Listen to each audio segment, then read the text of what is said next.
Hello students, welcome to Akhilesh learning point. तो last lecture में हम लोगों ने 6.1 क्वेश्चन नंबर 6 प्रूव दैट खत्म किए थे। आज हम स्टार्ट करने वाले हैं 6.2। 6.2 में क्या है?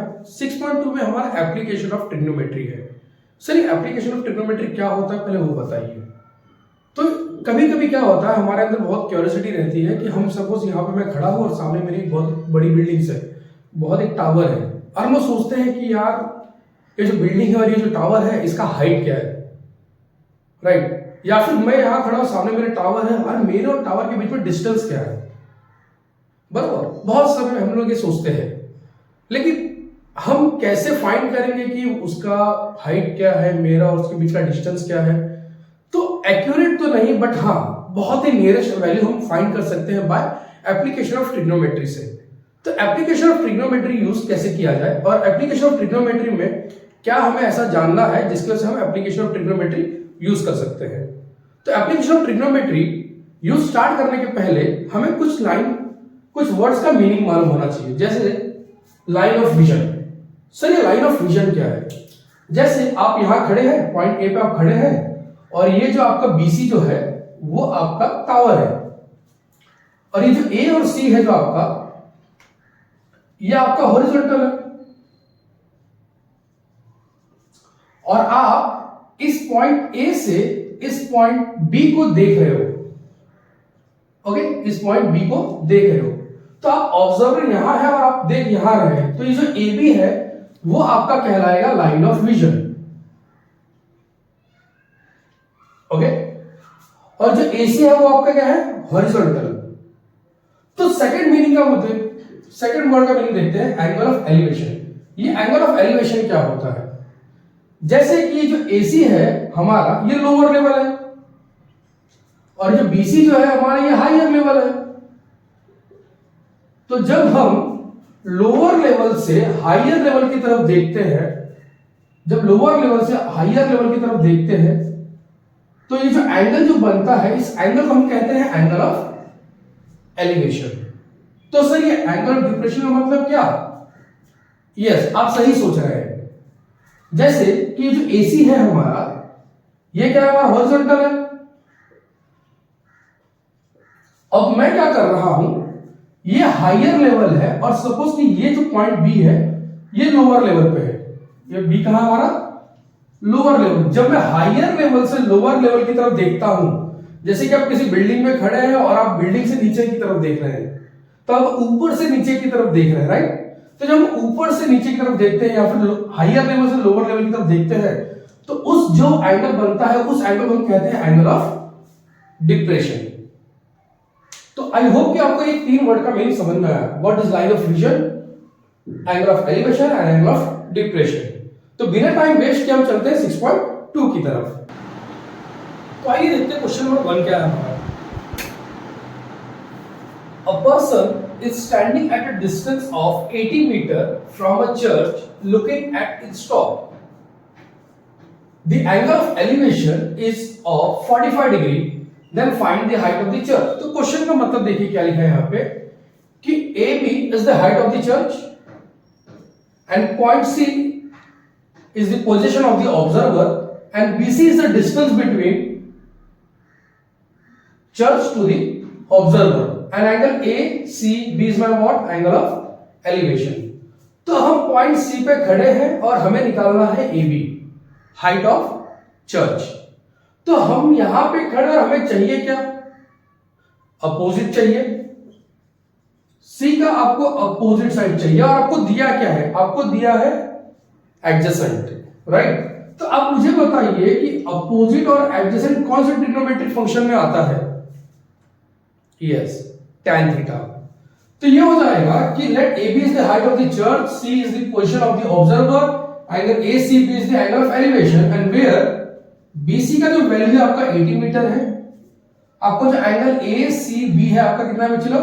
45 डिग्री है।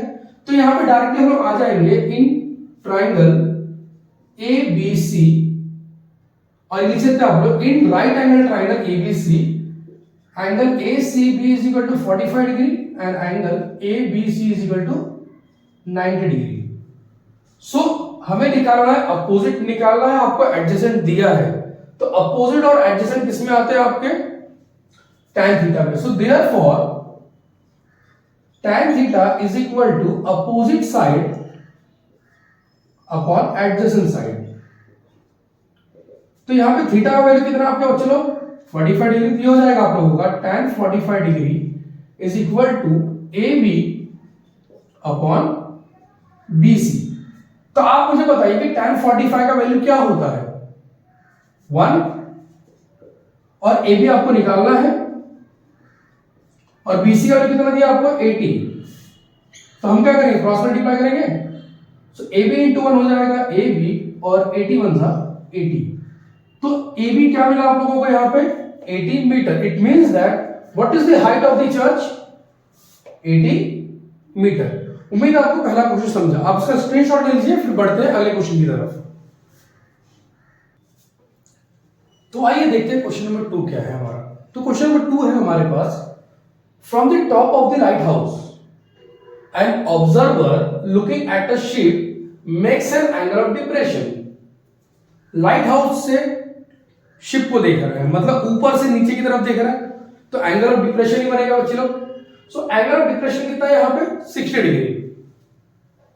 If the height of the lighthouse, अगर लाइट हाउस का हाइट आपको दिया है 90 metre, then how far the ship is from the lighthouse. तो हमें यह बताना है कि वो जो शिप है वो लाइट हाउस से कितने लंबे पे है। तो हम यहां पे अज्यूम कर ले रहे हैं कि AB is the height of the light house. AB हमारा क्या है? Height of light house. C is the position of ship and AD is the horizontal. ये जो AD आपका क्या है? चलो हॉरिजॉन्टल, क्योंकि एंगल ऑफ एलिवेशन हो या फिर एंगल ऑफ डिप्रेशन हो, बिना हॉरिजॉन्टल की मदद से एंगल नहीं बनता है। तो हमने यहां पर अज्यूम किया कि AD हमारा क्या है? एंगल ऑफ हॉरिजॉन्टल लाइन है हमारा, जो कि एंगल ऑफ डिप्रेशन बना रहा है। So therefore angle DAC is equal to what? 60 degree. और AB आपका क्या है? Height of the lighthouse, और height of the lighthouse कितना दिया गया आपको यहां पे? 90 metre. So AB is equal to 90 metre and angle DAC, angle of depression is what? 60 degree. अब ये जो AD है वो BC के पैरेलल है। AD is parallel to BC and this is transversal। तो ये एंगल इसके इक्वल होगा कि नहीं होगा? यस। रीजन क्या है इसका? Alternate angle. तो अगर ये 60 डिग्री है तो ये कितना होगा? 60 डिग्री। तो एंगल DAC किसकी इक्वल हो जाएगा यहां पे? ACB के। तो ये 60 डिग्री कितना हो गया? 60। तो angle ACB and angle DAC are the alternate angle. So therefore ACB और angle DAC is equal to what? 60 degree. Okay. तो यहां पर हम स्टार्ट करते हैं क्वेश्चंस। अब देखेंगे तो जो ऑब्जर्वर यहां खड़ा था अब वो यहां पे आ चुका है। ओके। तो यहां से आपको क्या दिया है? आपको अपोजिट दिया है, आपको निकालना है what is the distance between lighthouse to the ship. मतलब हमें क्या निकालना है यहां पे? BC निकालना है। अगर आप C पे खड़े हो तो AB आपका क्या है? अपोजिट, और BC क्या है आपका? एडजेसेंट। तो अपोजिट और एडजेसेंट कौन सा ट्रिग्नोमेट्रिक फंक्शन देता है हमें? Good, tan theta. तो यहां लिखेंगे हम लोग इन राइट एंगल ट्रायंगल, कौन सा ट्रायंगल? ABC। तो हमें क्या निकालना? tan थीटा निकालना है। तो ये हो जाएगा since tan theta is equal to opposite side upon adjacent side. तो थीटा कितना दिया हमें यहां पे? tan 60। अपोजिट क्या है आपके पास? AB और एडजेसेंट क्या आपके पास? BC। अब आप मुझे बताइए कि जो tan 60 का वैल्यू है वो क्या है? याद रखिए ट्रिग्नोमेट्रिक टेबल। तो tan 60 होता है हमारा √3 और AB का वैल्यू कितना दिया आपको यहां पे? 90 डिग्री। तो ये हो जाएगा आपका 90 अपॉन BC। अब क्या करेंगे? क्रॉस मल्टीप्लिकेशन कर लेंगे। तो ये हो जाएगा आपका BC यहां जाएगा, √3 यहां आएगा। ये हो जाएगा BC is equal to 90 upon √3। तो सर इसे कैसे सॉल्व करेंगे? तो क्या इस 90 को मैं 33 से लिख सकता हूं? 90 को मैं 33 से लिख सकता हूं? यस। और यहां क्या आपके पास? √3। अब सर तो इस √3 को मैं लिख सकता हूं √3 इंटू √3, क्योंकि √3 इंटू √3 क्या क्या होता है, 3 होता है ना, तो ये हो जाएगा आपका 30 इंटू √3 अपॉन √3। अब √3 गेट कैंसिल, बचा क्या आपके पास यहाँ पे 30 इंटू √3, और सर √3 का वैल्यू आपको दिया गया है, √3 का वैल्यू कितना दिया आपको 1.73। तो हम क्या करेंगे 30 इंटू 1.73 करेंगे, 0 एज इट इज लिख दो यहां पे, 3 3 9, 3 7 21, कैरी 2, 3 1 3 + 2 5, और 2 अंक के बाद डेसिमल, सो 51.90 मीटर। तो यहां पे आप मुझे बताइए what is the distance between the height और you can say lighthouse to the ship is nothing but 51.90। Last में आप आंसर लिखेंगे क्योंकि आंसर आपका हाफ मार्क्स कंटेन करता है, तो आंसर क्या लिखेंगे जो आपको पूछा गया है, आप लोग लिखोगे the distance between lighthouse to the ship is 51.90 metre. इसका स्क्रीनशॉट ले लीजिए, फिर बढ़ते हैं अगले क्वेश्चन की तरफ। तो आइए देखते हैं क्वेश्चन नंबर 3। क्वेश्चन नंबर 3 क्या है वो देखते हैं हम लोग यहाँ पे। Two buildings are facing each other on a road with 12 metre.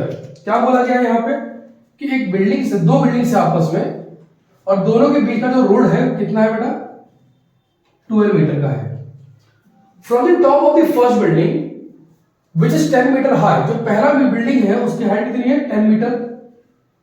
The angle of elevation of the top of the second found to be 60 degree. अगर मैं फर्स्ट बिल्डिंग के टॉप से सेकंड बिल्डिंग के टॉप को देख रहा हूं तो एंगल ऑफ एलिवेशन कितना दे रहा है आप लोगों को 60 डिग्री दे रहा है। Then find the height of second building. तो एंगल ऑफ एलिवेशन अगर बन रहा है यहां पे तो बेटा यहां से देखूंगा नहीं, बराबर। तो यहां फर्स्ट बिल्डिंग पे मैं खड़ा हूं तो ये सामने जो मेरा रहेगा वो क्या रहेगा मेरा, वो हॉरिजॉन्टल रहेगा। तो हम क्या कर रहे हैं यहां से एक हॉरिजॉन्टल ले रहे हैं और यहां से हम लोग देख रहे हैं ये जो फर्स्ट बिल्डिंग के टॉप से हम लोग सेकंड बिल्डिंग के टॉप को देख रहे हैं। तो यहां पे एंगल कितना बन रहा है 60 डिग्री बन रहा है। तो हम लोग अज्यूम कर ले रहे हैं यहां पे कि जो AB है आपका height of the first building है और CD क्या है आपका height of the second building, और AE हम लोगों ने परपेंडिकुलर ड्रॉ किया CD पे ताकि A हमारा क्या मिले हमको हॉरिजॉन्टल मिले, जिसकी वजह से जो एंगल ऑफ एलिवेशन होगा हमारा कौन सा एंगल है बेटा यहाँ पे CAE। तो angle CA is nothing but what angle of elevation. तो देखेंगे हम ऑब्जर्व करेंगे इस फिगर को तो ABDE की अगर मैं बात करूं यहां पे तो ये हाइट है मतलब 90 डिग्री देगा, ये हाइट 90 डिग्री देगा, और यहां पे हमने परपेंडिकुलर ड्रॉ किया तो यहां पे जो क्वाड्रिलेटरल्स है हमारा, ये क्वाड्रिलेटरल कौन से शेप का हो जाएगा, यस ये हो जाएगा आपका रेक्टेंगल। क्या हो जाएगा बच्चों ये रेक्टेंगल। तो हमें मालूम है कि रेक्टेंगल का जो अपोजिट साइड होता है वो क्या होता है सेम होता है। तो मतलब अगर BD आपका 12 है तो AB कितना होगा 12, और आपका AB अगर 10 है तो DE कितना होगा आपका 10। लेकिन सर हमें तो निकालना ये है CD निकालना है, तो CD निकालने के लिए क्या करना पड़ेगा हमें निकालना पड़ेगा CE। अगर आपका CE मिल जाएगा और उसमें अगर हम ED को ऐड करेंगे तो हमें CD मिल जाएगा। चलो मतलब हमें इस बिल्डिंग का जो हाइट है सेकंड बिल्डिंग का वो मिल जाएगा इजीली, राइट। तब आपको मालूम पड़ चुका है कि आपको क्या फाइंड करना है, हमें फाइंड करना है CE। ओके तो CE कैसे फाइंड करेंगे वो देखते हैं। तो यहां पे अगर मैं बात करूं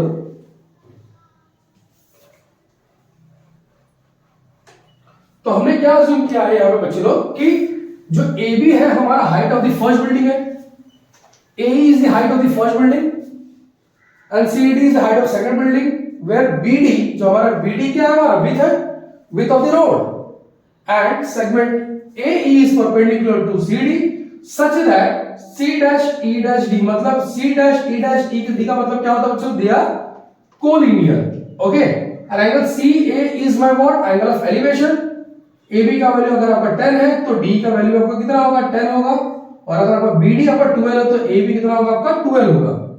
okay and angle CAE is 60 degree. So therefore जैसे मैंने आपको बताया कि अगर एक क्वाड्रिलेटरल में अगर तीन एंगल 90 डिग्री है तो चौथा भी 90 डिग्री होगा। तो बनने वाला फिगर कौन सा हमारा rectangle. So therefore AB is equal to D and BD is equal to A। लेकिन हमें निकालना क्या है, हमें निकालना है सर CE निकालना। तो CE कैसे आएगा, तो इन ट्राइंगल CAE या लिख सकते हम लोग in right angle triangle, in right angle triangle in right angle triangle, कौन सा ट्राइंगल बच्चों? CEA, CEA।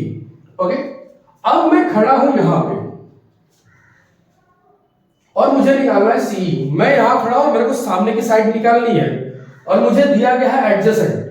तो फिर वही क्वेश्चन नंबर 1 और 2 की जैसे अपोजिट निकालना है और एडजेसेंट दिया है, तो अपोजिट निकालना है, एडजेसेंट दिया है, तो कौन सा ट्रिग्नोमेट्रिक फंक्शन यूज होगा हमारा? Exactly, that is tan theta. तो we know that since tan theta is equal to opposite side upon adjacent side, तो अपोजिट साइड क्या आपके पास CE है और एडजेसेंट क्या आपके पास AE है, तो और tan 60 डिग्री, tan 60 का वैल्यू √3, CE आपको निकालना है और A का वैल्यू दिया गया है 12, तो क्रॉस मल्टीप्लाई कर लेंगे तो ये हो जाएगा आपका CE इज इक्वल टू 12√3। तो यहां पे आपको √3 का वैल्यू नहीं दिया है। ओके, तो आप वैल्यू सब्स्टिट्यूट भी कर सकते हो और वैल्यू सब्स्टिट्यूट नहीं भी कर सकते हो, क्योंकि आपको √3 का वैल्यू दिया नहीं है यहां पे, ठीक है। तो यहां पे हमें CE मिल चुका है सर, अभी किसकी बारी? हमें तो CD निकालना है। तो since CD is equal to what? CE plus ED। क्यों? क्योंकि C dash E dash D है हमारे पास, और C का वैल्यू कितना मिला आप लोगों को यहाँ पे? 12√3, और D कितना मिला आप लोग को यहाँ पे? 10। अभी जोश में आके 12 प्लस 10 मत कर देना, क्यों? क्योंकि ये हमारा अलग नंबर, यहाँ 12 के साथ √3 है, ये दोनों लाइक टर्म्स नहीं है, तो हम लोग उसको ऐड नहीं कर सकते। तो यही हमारा फाइनल आंसर है, 10 plus 12√3 metre is the height of second building. लेकिन सर अगर यहाँ पर √3 का अगर वैल्यू सब्स्टिट्यूट करें तो क्या आंसर आएगा? तो ये आप लोग के लिए होमवर्क है, आप √3 का वैल्यू सब्स्टिट्यूट करेंगे। √3 का वैल्यू क्या होता है बच्चे लोग? 1.73 सब्स्टिट्यूट करो, 12 इंटू 1.73 आएगा, और उसके बाद जो भी आपका आंसर आएगा उसको आप 10 में सब्स्टिट्यूट करो, 10 से ऐड कर दो और आपका आंसर आ जाएगा इन मीटर्स। तो उम्मीद है आपको थर्ड क्वेश्चन समझा, इसका स्क्रीनशॉट ले लीजिए। उम्मीद है आपको क्वेश्चन नंबर 1, 2 एंड 3 समझा। ओके, तो मिलते हैं नेक्स्ट वीडियो में क्वेश्चन नंबर 4, 5, 6 के साथ। तब तक के लिए जय हिंद।